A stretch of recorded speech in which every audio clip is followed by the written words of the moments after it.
So we're going to talk about the equidistance theorems right now. And the equidistance theorems, we do need to do some vocabulary here, but really a lot of this is vocabulary we've already talked about or that is kind of obvious.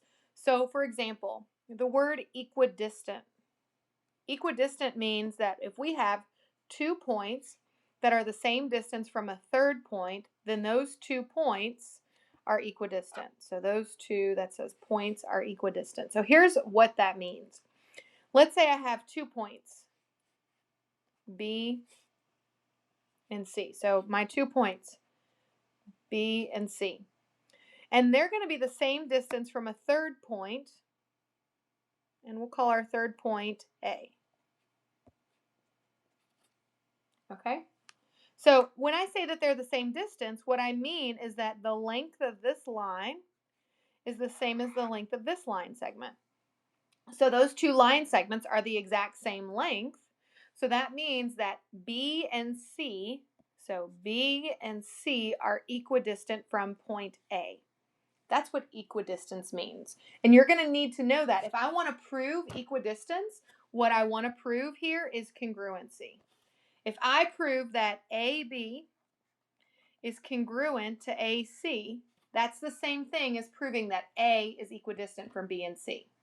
That makes the same statement. Okay? Questions on equidistance? All right, the next one is perpendicular bisector.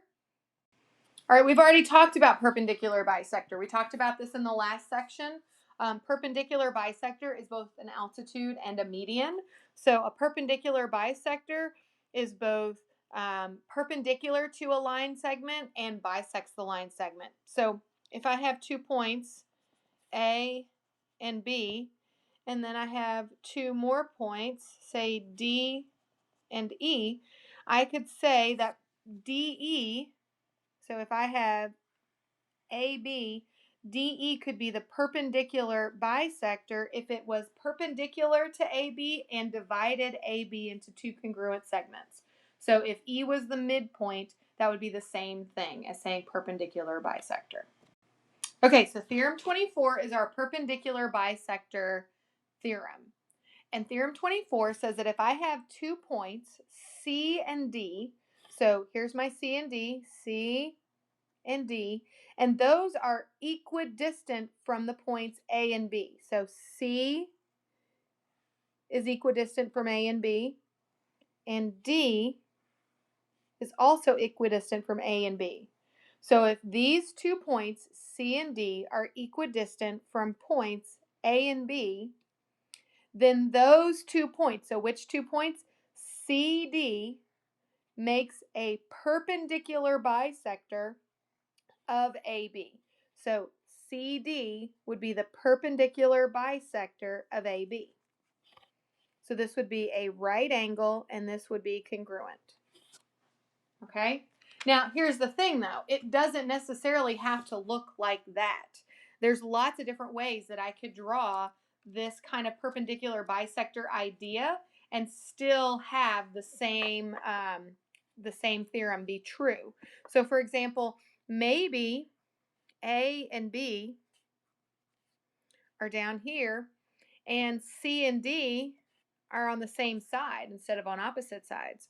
Well, if C is equidistant from A and B, so meaning CA and CB are congruent, and D is also equidistant from A and B, then CD might create the perpendicular bisector, not might, does create the perpendicular bisector of AB, even though it would have to extend. So we're going to call this CD, line, not line segment.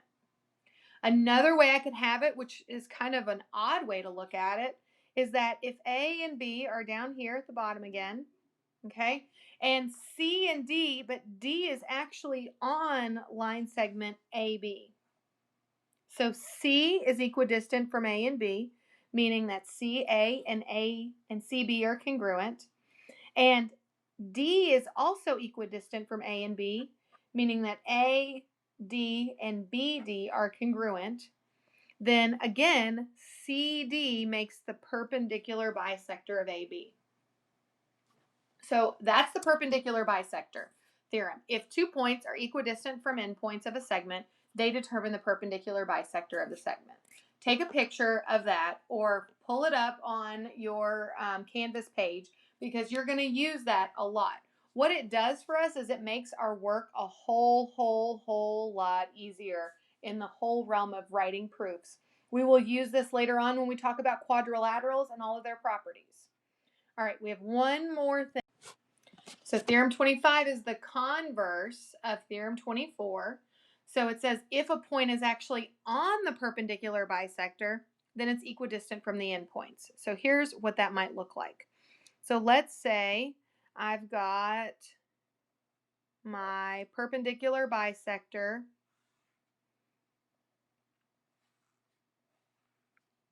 So I know these are congruent and these are congruent.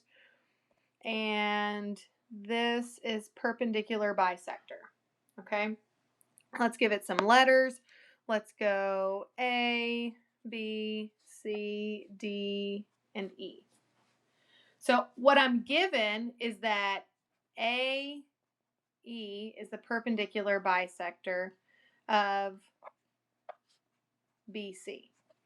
Any point that I come up with on the perpendicular bisector of AE, so any of these points that I pick here, or even if I extend and go out here, those are also equidistant from these important points, B and C, these endpoints.